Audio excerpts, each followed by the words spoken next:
That's a lot of people. Too much wealth. Okay? But with wealth, you have inequality, right?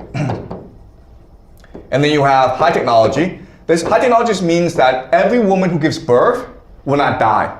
And every child born will live, okay? And then you have something called an equilibrium. Equilibrium just means that, yeah, there's competition, but they're not gonna go to war against each other. The world is basically peaceful, okay? And according to superstructure, the game is going to change. So let's go back to the game, okay? We have 10 people.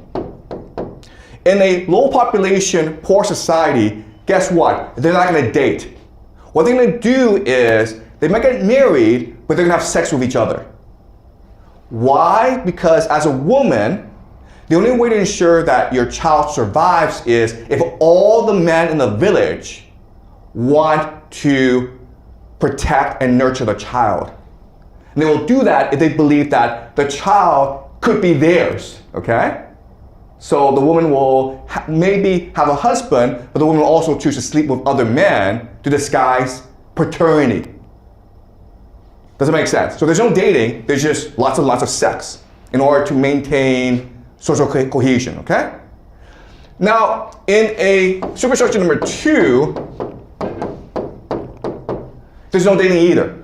Why? Because this society is in competition with other societies and they need to have as many children as possible. So what the solution here is to have arranged marriages. Arranged marriages. Where, you know, who cares who you marry? Just have lots and lots of kids, okay? There's no dating either. Just have lots and lots of kids. You marry who your parents tell you to marry. You marry someone that you know. You marry your childhood best friend. Who cares, okay? But you marry someone, you have lots and lots of kids. Okay, that's superstructure number 2. Superstructure number 3 is the one we live in. And here, you have a dating game, right? Because why? Because the odds of you obtaining status is really, really low, okay? And the only way that you can change your status is by marrying up. And that's why you have a dating game. A dating game is an opportunity for you to find someone better than your social demographic circumstance can suggest. Okay? And that's why you have low, decreasing fertility rate. Okay? Where over time, because of the dating game, society will collapse. Okay? Does that make sense? All right. So now you're the government. And all around the world, women who are wealthy, well-educated, are refusing to have children, especially in East Asia. Right now, the fertility rate in China is about 1. Okay? About 1. The replacement rate that you need is a 2.1. So just to maintain your current population levels, every woman in China needs to give birth to at least 2 kids. But right now, on average, women are choosing to have 1 kid only in China. And the worst thing is that this trend is increasing. So 5 years ago, the fertility rate was maybe 1.7. Now it's 1. Okay, so the trend is very, very negative. Okay? So governments all around the world are trying to figure out what to do. How do you convince women to have more kids? And what we've discovered is it's impossible. We can pay you more money, like they do in South Korea. Guess what? It doesn't work. Because people don't want money, they want status. And status is a zero-sum game. Okay? Money is infinite, but status, power, is a zero-sum game. So we have overpopulation, we have too many people competing for too few status positions, you have decreasing fertility rates. And there's nothing you can do about it. The moment you give women choice, they choose to improve their lives by marrying someone better. Okay? Not all, but most. And so over time, what happens is your society collapses. If you look at history, the best indicator that a society is about to collapse is if the women who are wealthy and well educated, if they refuse to have children. This is what happened to the Romans who collapsed. This is what happened to many empires. This is what's happening around the world today, in America, in Britain, in Europe, in China. Okay? And this tells us that society is collapsing. So in other words, what this really is, okay, these superstructures, it tells us the life cycle of a civilization, right? So this is when a civilization is young, then it matures, it grows, and then it collapses. Okay? And if you look at history, all civilizations go through this process of birth, maturation, and then collapse. And there's no way around it. So the power of game theory is that just by studying one aspect, okay, if I just study this game, all right, I figure out who the players are, the rules, and the incentives, I can figure out what the superstructure of the civilization is, okay? And then once I have these two, I can now figure out where it came from and where it's going. Okay? That's what I want to teach you in this class. How to analyze a situation so you understand the players, the rules and incentives, which will give you insight into the superstructure so that you can figure out where it came from, and then you can also predict where it's going. All right? So, but you can also look at the superstructure and figure out what the game is being played. Okay, so this is one example, but throughout the semester we'll be doing many different examples of game theory. Is this clear so far? Are there any questions? Any comments, any questions before I move on? All right. All right. All right, so let's just look at some basic facts. Okay.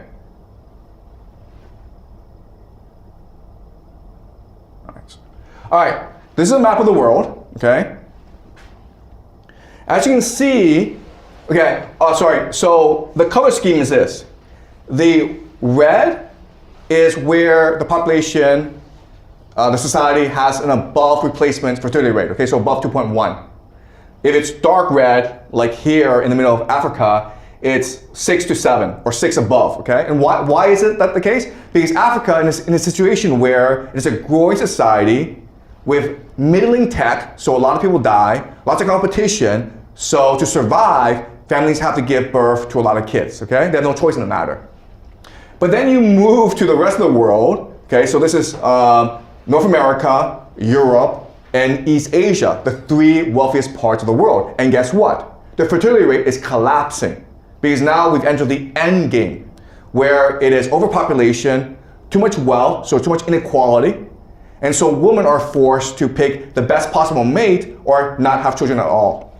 All right? And here the situation is very, very dire. North America and Europe are kind of okay. Why? Because of immigration. Because even though their women are not having children, they can choose to import people for their labor force. But East Asia is really, really screwed, guys, okay? So just look at this region. Okay, so China is one, but the worst is South Korea. South Korea has the lowest population the lowest fertility rate in the world. They're at between 0.6 to 0.8. So they're probably gone in 50 years' time. It's so bad that when you go to South Korea, they have signs outside restaurants that says, no dogs and no kids. They think that kids are a problem. Okay? So you look at these areas, again, they are poorer, so women are forced to have more children in order to survive. Okay? But you look at wealthy areas, well, they're probably gone in 100 years' time. Okay? It's total collapse.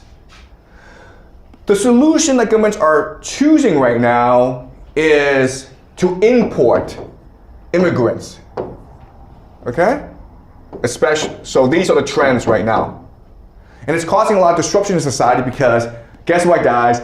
People don't like outsiders. People don't like immigrants. But they don't have a choice in the matter because along with the fertility crisis, it's the aging crisis where your population is getting older and older. Okay?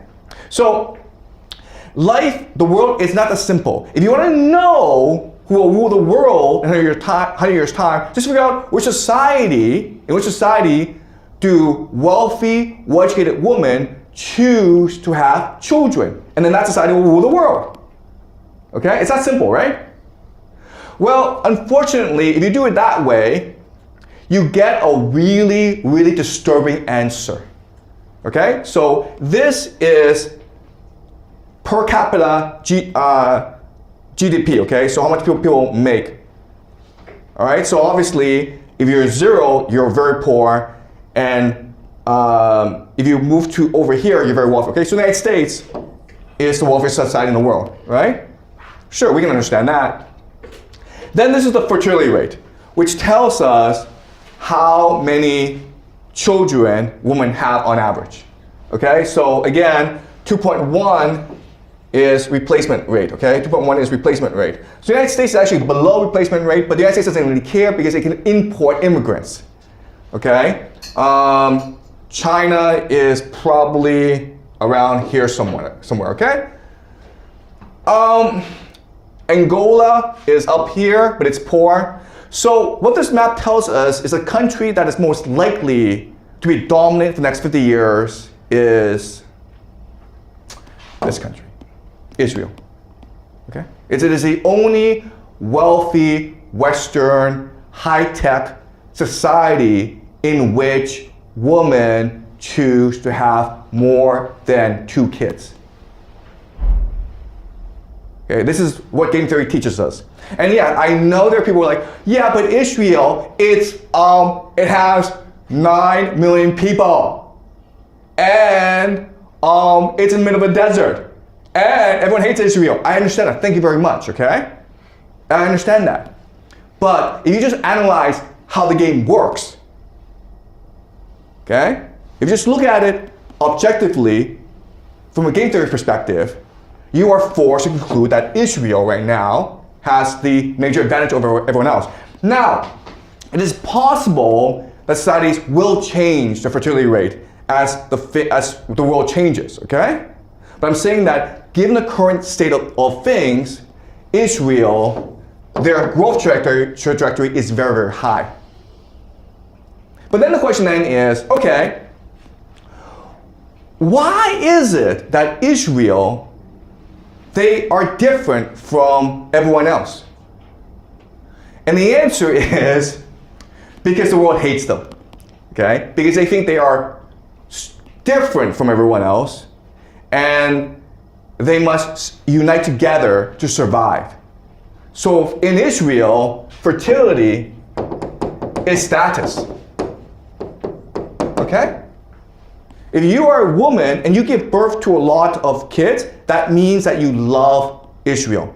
That means that you are doing what you can in this war for survival. It means you are a patriot. Okay? But this has to do with religion. So, what the West has done is not only has it created a dating game where a woman can choose to have kids, but the Western world has also given up on religion and embraced materialism, right? So what is valued in our world, in the West, it's not patriotism or love of family or religious duty, it's just how many Instagram followers you have. It's how many YouTube subscribers you have. It's how much money you have. Okay, that's all that matters.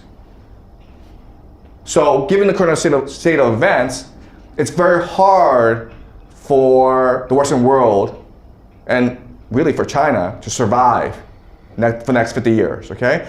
And I know like, well, China has 1 billion people, so even though,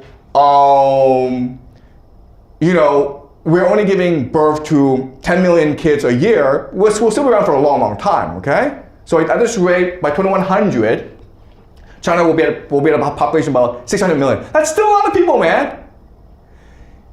Okay. Here's the problem though. Okay. This is South Korea. Okay. South Korea is like the worst case scenario. And for South Korea, this is actually the best case scenario where, okay, given current trends, and let's just pretend that nothing bad happens to South Korea. Well, by the year 2100, you'll have a situation like this where the vast majority of people are over 65 and you have no kids, okay? That is a zombie society where no one works and everyone just, I don't know, walks around the park every day. No one works, so the economy has collapsed.